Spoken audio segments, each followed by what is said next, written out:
This is Democracy Now!, democracynow.org. I'm Amy Goodman with Nermeen Sheikh. Sudan's government says the Rapid Support Forces paramilitary group has killed at least 2,000 people in the 3 days since it seized control of the city of Al-Fashir in the Darfur region. The World Health Organization has condemned the reported killing of 460 patients and their companions at the Saudi Maternity Hospital in Al-Fashir. The fall of Al-Fashir is seen as a major blow to the Sudanese military. The city has been besieged by the RSF for 18 months, leading to widespread famine. The civil war in Sudan erupted in 2023. Since then, more than 150,000 people have died across the country and about 12 million have fled their homes. For more, we're joined by Mathilde Vu, Sudan Advocacy Manager at the Norwegian Refugee Council. She's joining us from Nairobi, Kenya. And we're joined by Nathaniel Raymond, Executive Director of the Humanitarian Research Lab at the Yale School of Public Health.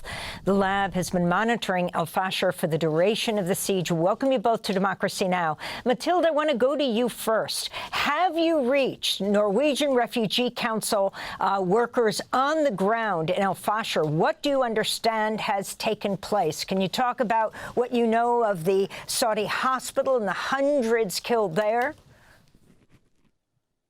Then what's happening is no less than a mass calculated, long plan campaign of destruction and annihilation, a mass slaughter of civilians, deliberate attack on civilian infrastructure like the hospital that you just mentioned. It just became a killing ground as hundreds of people were sheltering in it. And it's not only in Al-Fashir. Anyone who is trying to flee Al-Fashir right now is subjected to horrifying violence. My teams are not in Al-Fashir. No one is. There hasn't been any organization allowed to deliver assistance into Al-Fashir for the past 500 days. But we're receiving people who have managed to flee, who have survived it. 60 kilometers of horror, of looting, of attack, of rape, mass detention, and it's just overwhelming to see these mass atrocities unfolding as we speak. And Mathilde, could you talk about the fact that so many people, as they're fleeing, are also being killed, raped, assaulted, detained? You know, what really strikes us is that we are in this town called Tawila, where we're receiving the people who are fleeing. And there's only a few thousand people, actually a little bit more than 5,000 people who've managed to reach Tawila. But we know that 10,000s of people are trying to flee Al-Fashir. So where are all those 10,000 of families, you know? And we really fear that they're being attacked. We know of mass detention on the way. We know that men are being separated and then detained. The women who've managed to flee are telling us that they've been raped. One of the things that strike me the most is that when I look at the data that we have from Tawila, 1 in 10 families have children that are not their own. You know what that means? That means that the parents have disappeared. That means that the parents have been killed on the way and that those children have just had to run with other families in order to arrive in Tawila with nothing else but unknown people that are protecting them. And I'd like to bring in Nathaniel Raymond. You are the Executive Director of the Humanitarian Research Lab at the Yale School of Public Health, which has been monitoring what's happening in Al-Fashir in the last, for the duration of the siege. Could you tell us what you found? What we've seen in the now over 72 hours since RSF has taken control of Al-Fashir is quite simply the sum of all our fears over the past year and a half.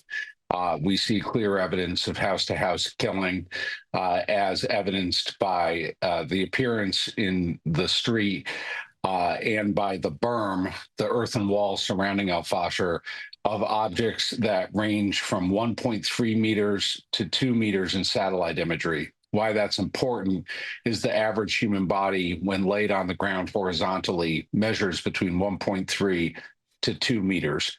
Additionally, we're seeing around those objects, in many cases, a peculiar red discoloration in the initial imagery collection. We believe that red discoloration can only be explained by blood. Given our processing of those discolorations, they are all the same color, which is called true red. Additionally, we see by the earthen wall on the first day of RSF control, these objects consistent with bodies, consistent with the videos RSF themselves have posted of them shooting men in a trench near the wall. On the second day, the images we collected showed that those objects had not moved in the intervening 24 hours, but in fact, those objects had increased in number, and that vehicles consistent with RSF vehicles with gun mount, basically large machine guns mounted in the back, were patrolling along the wall. And again, we saw the red discoloration on the ground. So right now, we can conclude with high confidence that RSF is killing at a scale and a velocity that I haven't seen since Rwanda. The Yale Humanitarian Research Lab worked with the Biden administration on Sudan and warned something like this could happen.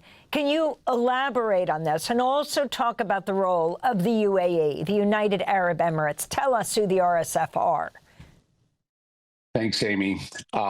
We, the Yale Humanitarian Research Lab, were part of a program under the Biden administration called the Sudan Conflict Observatory.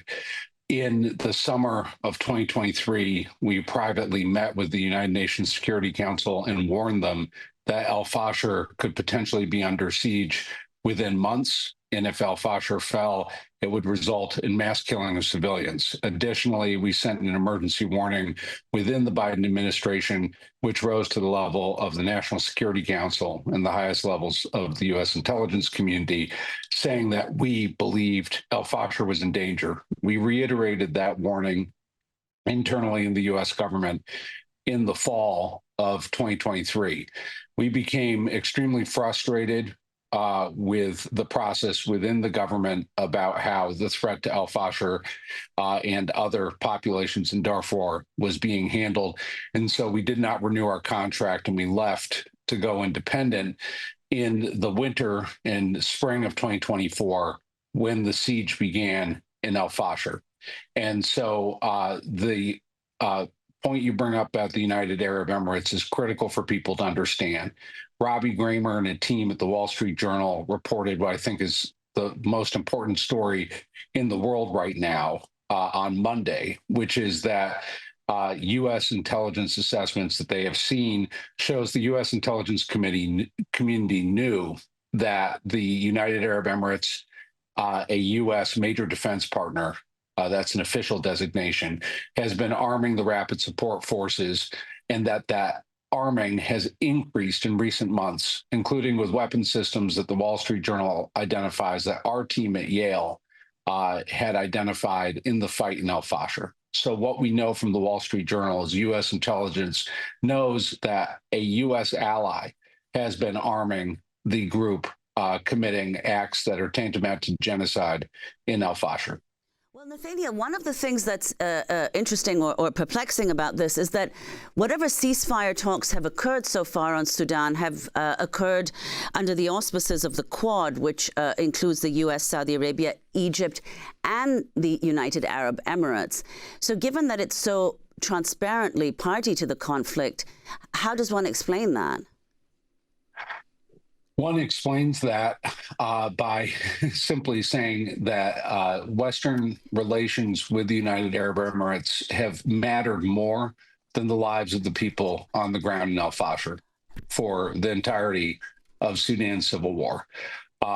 If the U.S. wants to show real leadership right now, and we're talking a situation that's unfolding in hours, if there is any hesitancy to act, every day, we're talking literally thousands of people dying a day. We could surpass the death toll of the past 2 years in Gaza reasonably by the end of this week, given the amount of bodies we're seeing on the streets. And so right now, all pressure needs to be on the United Arab Emirates. There is no other option. And as long as the United Arab Emirates gets to skate on arming a genocidal actor, this isn't going to end. And Mathilde Vu, before we conclude, I'd like to ask you about the humanitarian aid that's getting into Sudan. Sudan is the worst humanitarian and displacement crisis in the world at the moment. There have been massive cuts in aid. The Trump administration has cut billions and billions of dollars of funding to U.S. aid. In addition to that, the UK and the EU have cut humanitarian funding. What's the impact of that in Sudan? fact is that we can barely save lives. We're just really delaying death right now. I mean, all over Sudan, there are like multiple crises, starvation, sieges, cholera outbreak, you name it. Everything is in Sudan. It's the largest displacement crisis, the largest hunger crisis. And sadly, the funds are not there at all. It's not even half of what we need is actually disbursed at the moment. And more than that, even when we have the fund, it's extremely difficult to work in Sudan. The warring parties have deliberately obstructed humanitarian assistance inside the country with an array of bureaucratic impediment, but also just simply with the siege. Once again, Al-Fashir, the only reason why there hasn't been any assistance there is because it's been besieged, and it's because there's been a deliberate attempt to prevent assistance trucks, people from reaching these hundreds of thousands of civilians who are just being starved. Finally, Nathaniel Raymond, can you explain what's at stake with this war? That's a really critical question, Amy. What's at stake with this war is not just the lives of civilians on the ground, but it's really the future of the responsibility to protect movement, everything that has been happening in the past 30 years since Rwanda and Bosnia to build mechanisms legally, operationally, to respond to mass atrocity crimes. The failure to prevent what is arguably the most accurately predicted and the most accurately warned mass atrocity in history really is about more than Sudan. It's about whether the international community cares anymore about civilian protection from mass atrocity crimes. The answer Al-Fashir is giving us is no. Thanks for watching Democracy Now! On YouTube. Subscribe to the channel and turn on notifications to make sure you never miss a video. And for more of our audience-supported journalism, go to democracynow.org, where you can download our news app, sign up for our newsletter, subscribe to the daily podcast, and so much more.